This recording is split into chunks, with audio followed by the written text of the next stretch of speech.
Ndagira ngo mbaburire mwitonde hari ibintu biri gusenya ingo cyane muri iyi minsi ku buryo ubukwe bwahindutse ubusa ndetse ubukwe ugasanga buraguhenze bugutwaye amafaranga wageza mu rugo uwo mwashakanye ugasanga bihise bipfa ugasanga ibintu byose biranze. Hari abantu bamwe batangira gukeka amarozi, batangira gukeka ibintu bidasobanutse kandi ikibazo ari ibi bintu ngiye kukubwira. Ndakubwiye guys, mubitege amatwi kubera yuko abantu benshi bari gusenya ubutitsa, ingo ziri gusenyuka ubutitsa ku buryo ikintu cyitwa ko warahisemo umuntu mubana nimba ari umukobwa cyangwa se umusore ku buryo bihita bihinduka zeru mu mwanya nk'uwo guhumbya. Ibintu bya mbere, ikintu cya mbere gisenya ingo, ku buryo gisenya ingo nimubyitondera muzabona ko ari ibintu by'ingenzi cyane. Ikintu cya mbere gisenya ingo ni ukujya impaka. Ndagira ngo mbabwire ngo buri wese agomba kumenya inshingano ye. Wowe mugabo umenye ko ugomba kumenya inshingano yawe, nawe mugore umenye ko ugomba kumenya inshingano yawe. Ubundi ubusanzwe umugabo yubahwa inshuro ebyiri, icyo ni ikintu umugore agomba kumenya.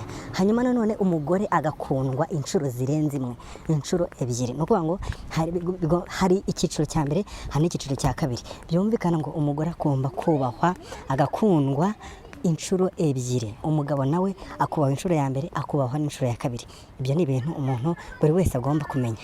Noneho ikintu cyitwa kujya impaka rero, kujya impaka, hari abagabo batinda gutaha bavuga ngo iyo bageze mu rugo ngo bumva umuntu abaduhirira mu gutwi ugasanga batinze mu kabari.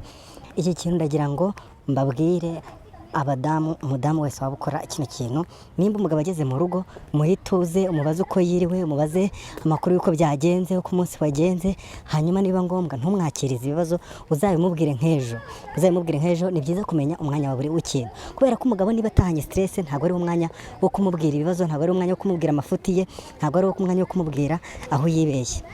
Hanyuma ikindi kintu ngira ngo mbabwire ni ikintu cyitwa kumenya iri banga. Nimba hari ibintu usanganye umugabo, umugabo yashatse ari umusore, ugomba kubimwubahira, ukabimwubahira aho kugira ngo ukore ku buryo ubwonko bwe budurumana ibintu bitangire bisubira inyuma, ahubwo ugomba gukora uburyo bushoboka urugo rwanyu rugatera imbere, cyangwa se bya bintu yari afite bikiyongera, hakiyongeraho ibindi. Nimba umusanganye imodoka, uzanezezwe nuko zizaba imodoka ebyiri cyangwa eshatu, cyangwa se muzashinge kampani. Ariko umenye yuko ikintu usanganye umugabo kigomba kwaguka kugira ngo none se nta bantu muzi bari abasore bakaba bari bakize, bakaba bari bafite amafaranga, noneho rero yamara gushaka ugasanga arakennye.